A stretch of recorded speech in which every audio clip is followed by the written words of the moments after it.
The Strength Beyond Struggle podcast brings you mental health stories from the front lines. We're sponsored by Ending the Silence, a program by the National Alliance for Mental Illness, NAMI, funded by the Arizona Healthcare Cost Containment System. We bring you the stories of people with lived experience. We do not offer therapy for any mental health condition and cannot substitute for professional assessment and treatment. In every episode, we deal with difficult mental health topics, including suicide.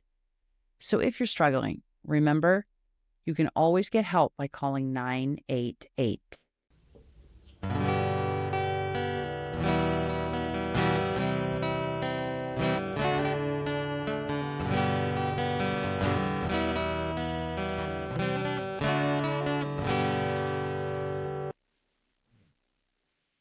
Welcome to the Strength Beyond Struggle podcast. And today we're with Ecko Helmick. Helmick, yeah. Helmick. I always say it wrong. I'm not sure why. Everybody does. Interesting name. But we're here to talk to you about how your numerous mental health diagnoses that weren't necessarily discovered until later in life really kind of played a role throughout your education career, K through 12 education. Yeah. And so, so tell us a little bit, because the audience doesn't know you. You know, what kind of kid were you, and did you like school, and was it okay? Yeah. So I was an advanced child. My mom was able to teach me like sign language and stuff like that before I was like a verbal child. I loved reading. My favorite books were encyclopedias type deal. So yeah. When I got to kindergarten, great. All the way up until I moved up here to Payson. I went to a small charter school. They mostly preferred the creative side of education versus the actual Academic. Yeah. I took the same biology class 4 times. So I read out of the same book 4 times. So it wasn't really challenging at all. It kind of stunted me more socially than academically because I was very smart. So I feel like you can't stunt that. But then when I got to the high school, it was a whole culture shock. I was like, there's that many kids in Payson? And then I was different. So it was like, I'm different. People are looking at me. I don't want to turn in my work. I do remember my mom telling me when she would do my laundry when I was in the 3rd grade, though, that I would come home. She called me a pack rat because I'd come home with trash in my pockets. She'd be like, why are you keeping this? Why are you bringing this home? Throw it away. And I would tell her, I'm too scared to go to the trash can to throw stuff away because everybody looks at me. So I had my own pencil sharpener because I didn't want to go sharpen my pencil, because when you stood up and your chair made noise, everybody would stop and just like look at you. And I hated that. So that was even present at a young age. But, when you're a kid, it's kind of easy to get over that when you're comfortable. Mm-hmm. I was in an advanced reading program when I was in 3rd grade. I was doing all your kid's special type of Gifted. things. Yeah. Mm-hmm. So I was doing all of that. I was reading at a 12th grade reading level in the 3rd grade. Yeah. So there were high expectations for you with the education system. Everyone's thinking you're just rocking along, yeah, right? So, and you did. You bombed along, did really well, didn't you? Yeah. Until you hit freshman year. Oh, yeah. And then it was like the skids went on? Yeah, I had straight Fs within my first week. Completely across the board. And so how did everyone respond to that? You're distracted. Is there too many boys? Like what's going on? Why are you so? It was mostly, are you distracted? But what's distracting you type deal. Very hard for me to articulate it at the time because I was like, okay, I've seen all of these, like all of this media talking about, what it's like in high school and all of that sort of stuff. So in my head, I'm all like, yeah, this is what everybody goes through. It sucks your first week and you don't know what you're doing. You don't know any of these people because, my sisters were much more adjusted. They did go to the middle school. I did not. So I went from a very small school to being surrounded by a bunch of kids. And at the small school, I didn't experience the anxiety because I went to school with the same group of kids for years, Mm-hmm. So it was like, oh yeah, I just get to see my friends again. Odds are we hung out during summer break, all that sort of stuff. Like it wasn't very different. But then I get here and I'm like, who do I talk to? What are my teachers' names? There are so many of them. Like this teacher, I will never have their class type deal. You know, it's one of those things where I was like, whoa. And I know that my situation was very unique, but I feel like that does kids going into even from one big middle school to another big school, like say they're new to Payson, they're going to feel that same way in a certain regard. We do have small feeder schools in Yeah. Pine and Strawberry, Yep. Pine and Tonto Basin that bring in, and they've been through K-8 schools that are very small, and the research shows. But when did you started realizing that your mental health conditions, and you kind of understood from the age of 12 that you needed, you were in therapy actually from the age of 12. Yes. Because you'd had a crisis moment where anger and all your emotions just overcame the situation, and you just punched a fish tank. Yep. It was empty. It was empty, and I put my fist right through it. But it was in a classroom Mhm. with a teacher there, and just walked in and punched the fish, which is not normal behavior, and it scared everybody, didn't it? It was also very scary because that was 100% not my normal. Oh, and so everyone just went, this is really frightening. Yeah. Okay. Yeah. That's a key point I always forget to bring up, because for me, it's like I always felt that angry or whatever. And that's the first time I ever outwardly acted that brash, I guess, where I just like walked in, slammed the door, balled up my fist, bam, fish tank, and then I just walked out. Like that, it was like mic drop, goodbye. That would be a little, when is that not typical behavior? So that would probably alarming to the teacher and to the students, saying this is not normal. Echo to do this. Yes. So that was a big deal. And I knew I could not repeat that when I got to the high school. I was like, if I do that, I was like, serious, adult problems essentially will arise. Mm-hmm. So, I mean, school damage, property damage. I'm lucky that my parents didn't have to deal with any of that at the smaller school. But if I do that at the high school, so there was a lot of pressure to conform and behave. Yeah. And follow the rules. And and there were a lot of rumors and judgments based on the charter school that I went to and things of that nature. So I went already with the expectation of people are going to make fun of me for where I went to school, even though I have no choice in the matter. My parents do.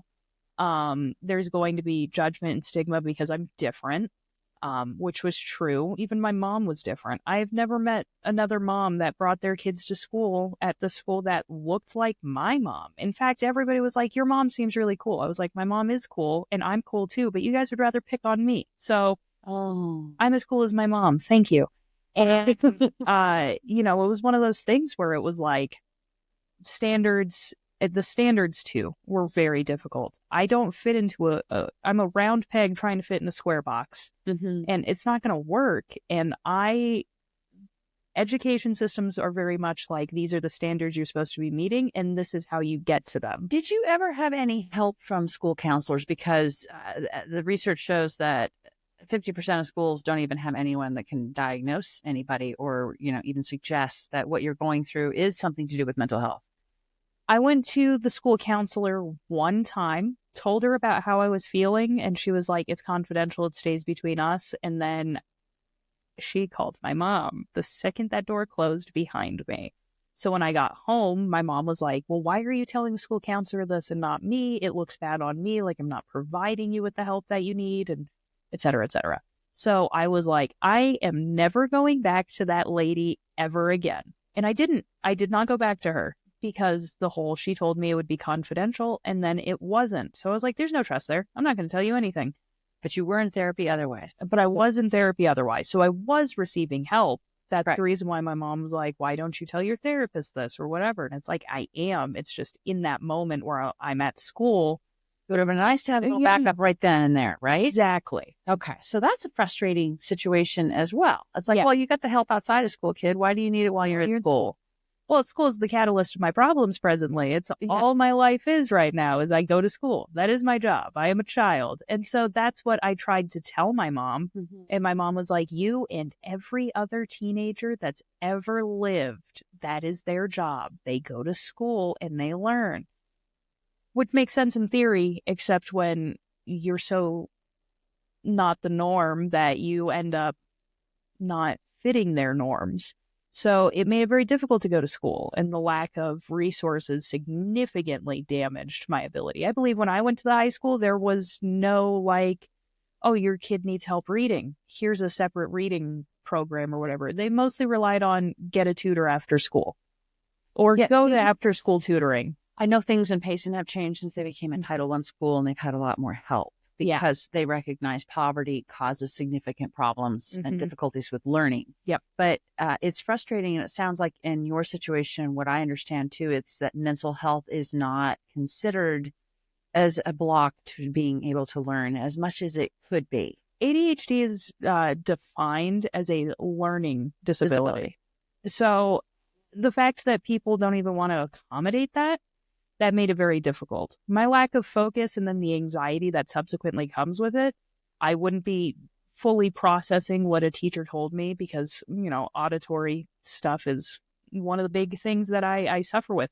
It's hard for me to take in and process what I hear. I'd be too anxious to raise my hand and be like, can you repeat that? I did it a handful of times and kids would be all like, just immediately ready to pick on you. And I'd be like, I'm never doing that again. I learned very quickly that there was a hierarchy and a pecking order, and I definitely did not need to step out of where I was. So I went the quote unquote safe route, and I just did nothing. I mean, my mom would ground me. My mom would be like, why are you doing this? All this sort of stuff. And nothing ever worked. And if I tell your therapist that you were frustrated with school and how this was happening. Yeah, they shared the sentiment too. I told them, I'm like, I'm having a hardship with school. What do I do? And they're like, school doesn't really have many resources, and we don't even have academic resources to like overlap where they're lacking, and support them where they need it. So it was one of those things where it's like I was a subsect of students. There was a subsect of students that were in the same spot as me. I'm not alone in my graduating class of people who were struggling with mental health conditions that really got in the way of their academic success. And what's really difficult about that academic success is that's like who you are, K through 12. It is your identity. Yep. And those grades are like, you fall in the, like you said, pecking order, depending on your grades, either that or your... not only that, but you're told by teachers and your parents and everybody when they're all like, oh, you're 16 in school. It's all like, do good in school. Or college relies on it. Or how are you going to get a scholarship or whatever? They don't even take into account if you even want to go to college or how you would like to proceed. And it's one of those things where you're like, okay, cool. I didn't go to school, or I did bad in school, and they're like, well, now you can't get to college. And it's like, if I couldn't do good in high school, what makes you think I'm going to do good in college? Like, which was a struggle for you too, wasn't it? Yeah, I believe I dropped out like 4 times. You're not alone though. No, yeah. You're not alone at all. That's what I want to say is that, and you're saying in high school and in college, that there were a lot of people like you and they struggle, and the education system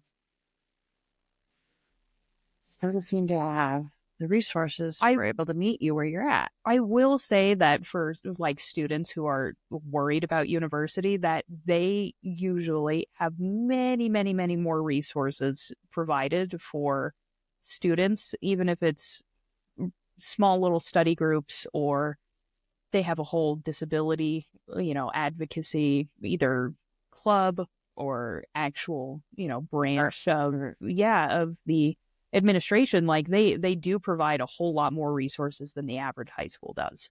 So that's encouraging. But you've decided that's just academics that's not where you're going to go. Yeah.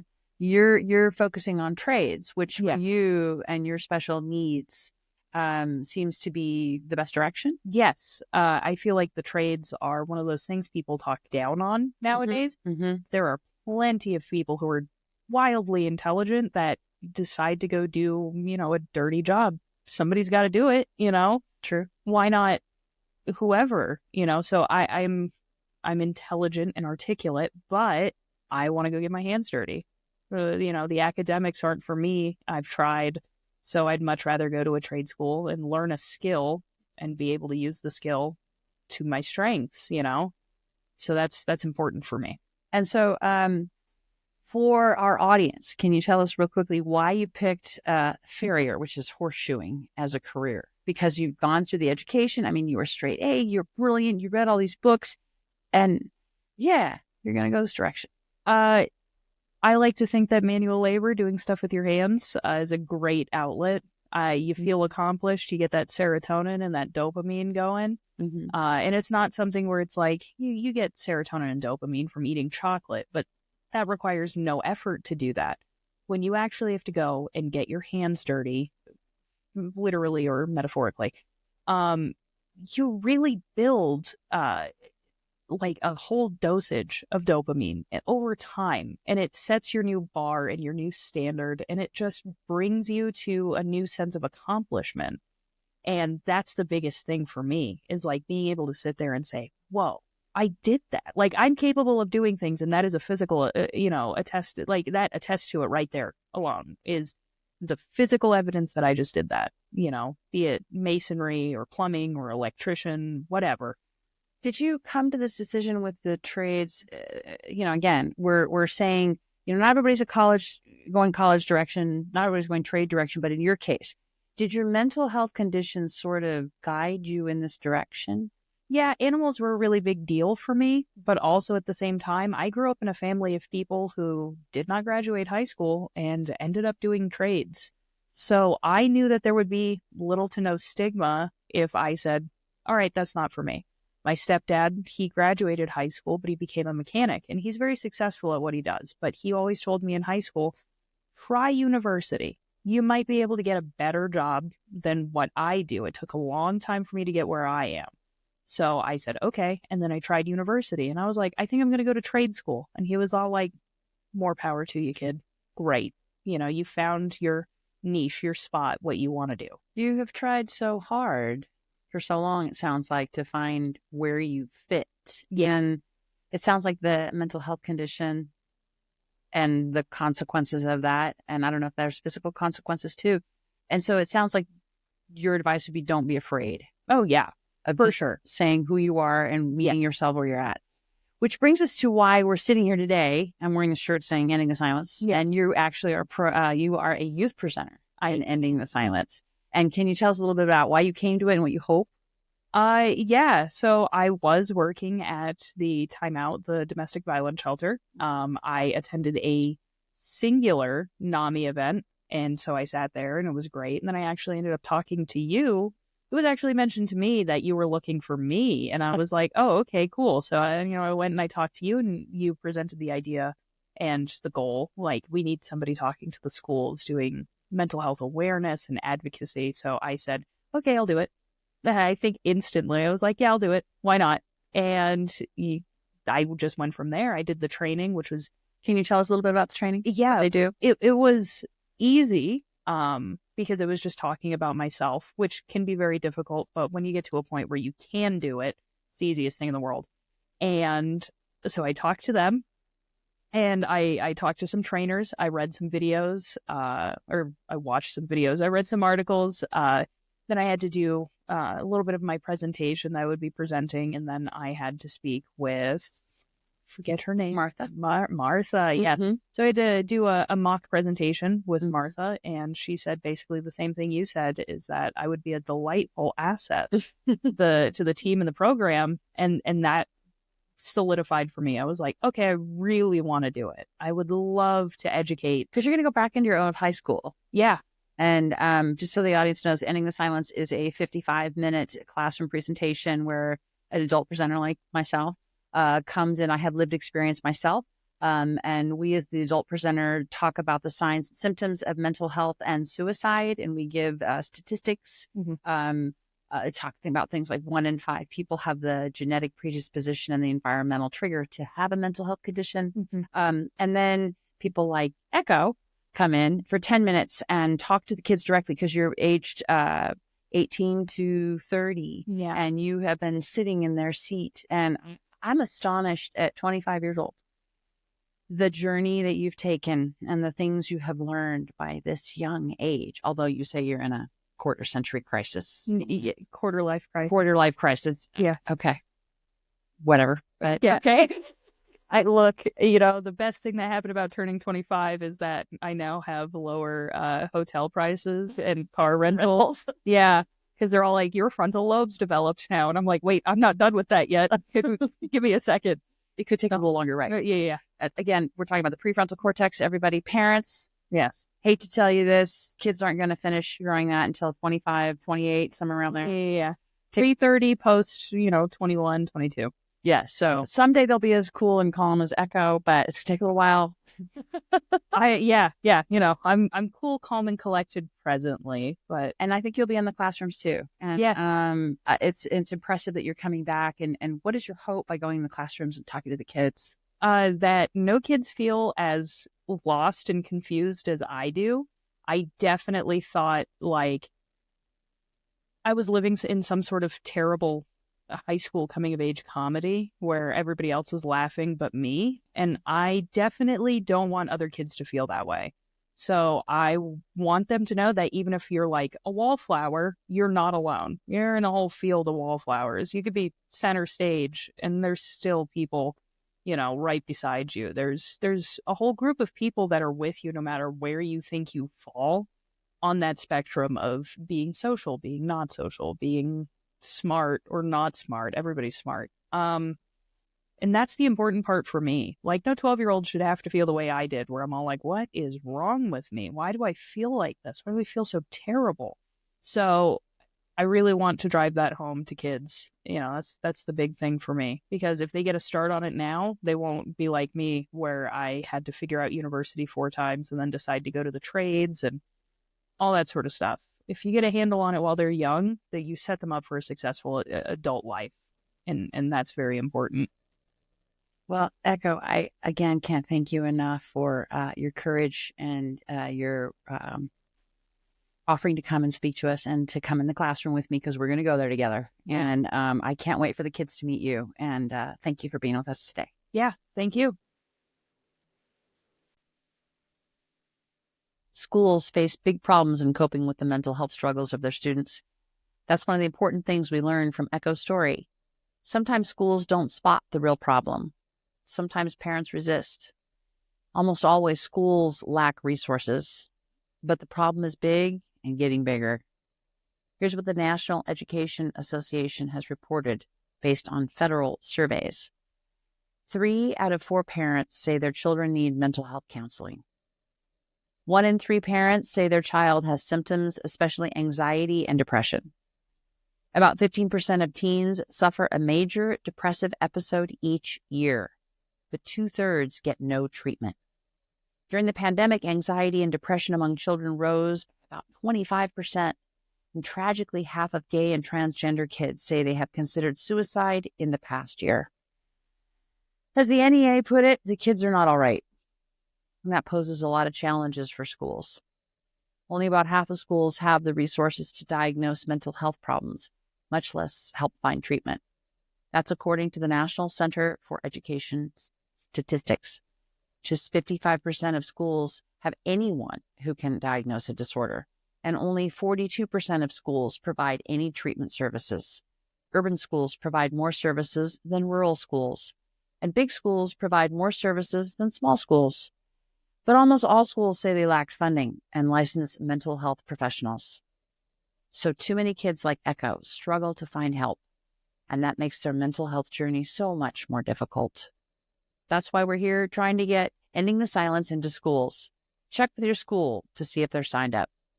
You can find contact information on Ending the Silence and the National Alliance on Mental Illness in our show notes. Thanks for watching.